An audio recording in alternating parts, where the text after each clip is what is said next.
Oh my god. Good morning guys. It's your girl Ceedraah. What's up? It's currently 7:30 a.m. on a Wednesday morning. I went out of my comfort zone and made this hair. Honestly, I've never made this color before and oh my god.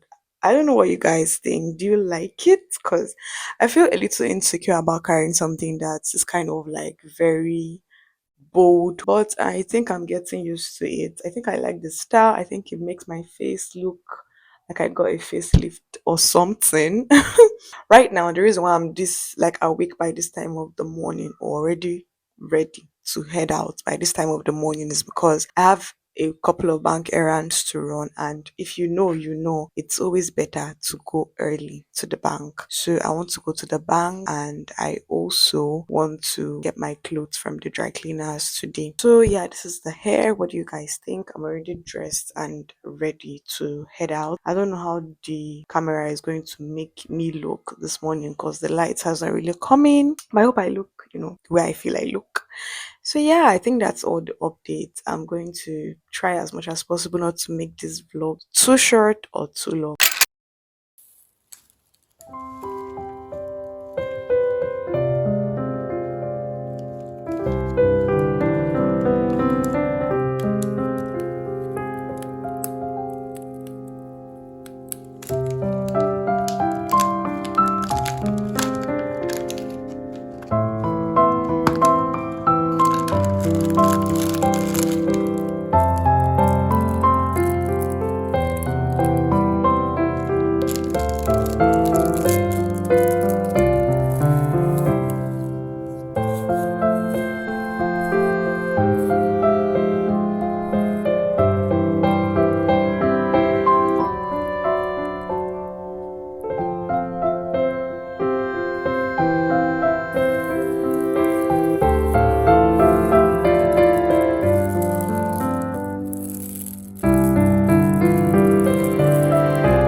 I did not want to talk about this because I thought the situation would disappear and there would really be no need to talk about it. Because when it comes to social media, it's not always good to like share what's really happening in your life.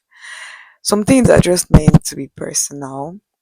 But I thought to share this because it might influence the next couple of scenes in this vlog, if I still continue the vlog, or the next couple of videos that you guys might see. So I just thought to share. Every time when you watch somebody's content, you see the glitz and the glamour, but you do not at all see the other part, the sad part, the scary part, the vulnerable parts that, we shield that part. I feel like we shield that part from the viewer eye. But anyways, let me just go straight into the meat of the matter. A couple of days ago, I shared with you guys that I was supposed to leave. I terminated my job contract and I had already, told everybody bye bye, packed my stuff. My gas had finished. I said I wasn't going to cook again because I cooked my last batch of meals, and I, decided to go back home because I was done with whatever I was doing here, which was my NYC program. But when the Bible says in James 1 that, brethren, when you go through diverse temptations, it's the testing of your faith.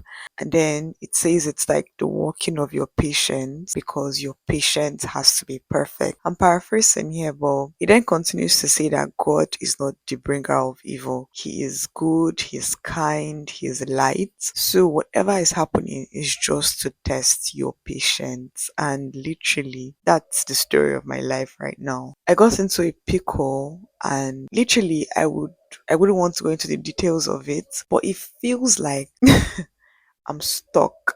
Like there's this gum gluing me to a particular spot. Meanwhile, I want to move out of this place, move on with my life, move on to better things. But now I have to be here a couple more days and I've been crying for the past 2 days. In fact, this period tops the list for me as one of the darkest and baddest days of my life. I have never cried so much. I literally cry every 3 seconds because anytime someone calls me to, like, people I've told are close to me, anytime they call me to ask me what's up, how is it going, or anytime I just stay and randomly remember what I could have avoided to not have been in the position I am in right now, I just get so sad and tears well up in my eyes and I just get on the verge of crying, or I just instantly cry. Even when I'm in the public trying to get food, I just see myself about to cry, which is why I'm wearing my glasses, not to look nerdy, but to cover my eyes because I feel like they're swollen up.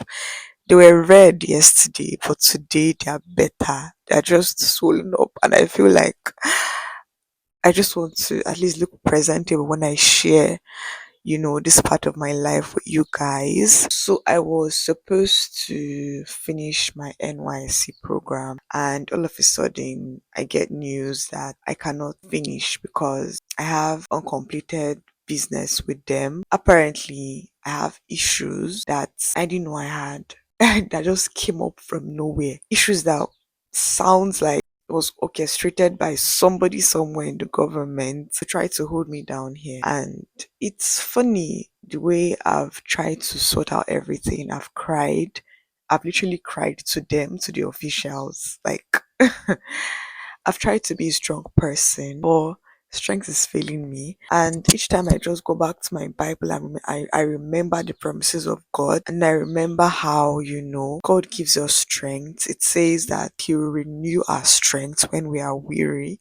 I think I go back to those verses, try to remind myself that I can do better than this. I can actually be strong in these times because these are like hard times.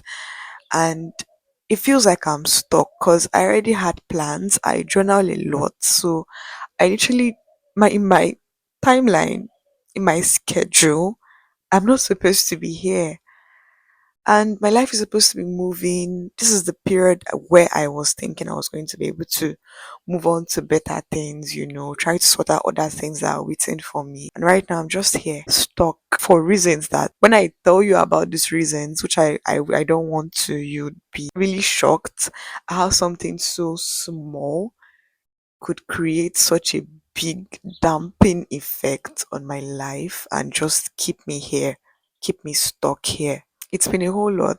If anybody had told me something like this would happen to me after all my diligence to the service here. So right now, it's like rethinking everything. It's like rethinking all the timelines I created. It's like going back to the drawing board. I have to rethink buying gas. I have to rethink getting food stuff. I have to rethink unpacking my stuff. I have to rethink a lot of things. And this is all because of one mistake that somebody just did somewhere, and it has put this pin on me, and it literally it's making me stay here, and the person doesn't know how much they're affecting my future. I think I'm just learning all over again to be patient. I think my patience has never been perfect. I've never been a patient person. I've always had timelines, and right now it's all messed up. It's not going according to my plan. And, I have to go back to the drawing board. I have to learn to adapt to the situation. Like I said earlier on, get my gas filled, get food stuff, unpack my stuff, tidy up the room because there are tissues everywhere.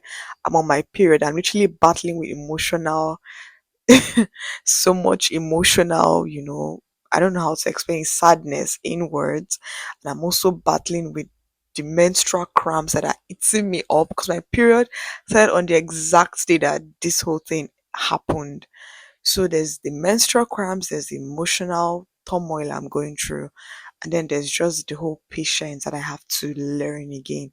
I think God is just trying to tell me, girl, you have to learn how to be patient. Girl, you have to learn how to hang in there. And I'm going to renew your strength because I think I'm thinking the strength I'm going to have to give for this situation right here, which is so uncertain. They've not gotten back to me. There's no conclusive evidence. They even told me that I had to repeat my NYC year.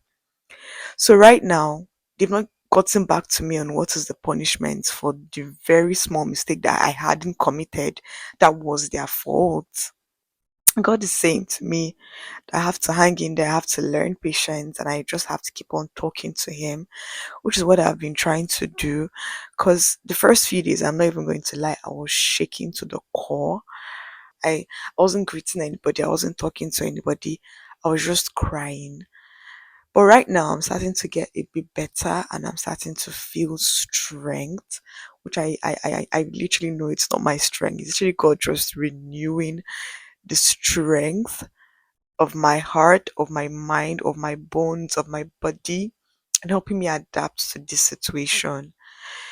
So I haven't had the energy or the will to vlog in the past few days, and right now I'm just trying to, let you guys on what's going on. And by the time this vlog comes out, probably will have been sorted out. But pray for me, guys. Just say a word of prayer that you know this doesn't hang on for a very long while. Life is not easy. Adulting is not easy. Adulthood is not easy. And I think I should title this vlog Adulthood Can Take Away Your Happiness sometimes. But the only constant is God. And I think learning to trust Him is the only option I've got. And it's the one I'm willing to bet my entire life on right now.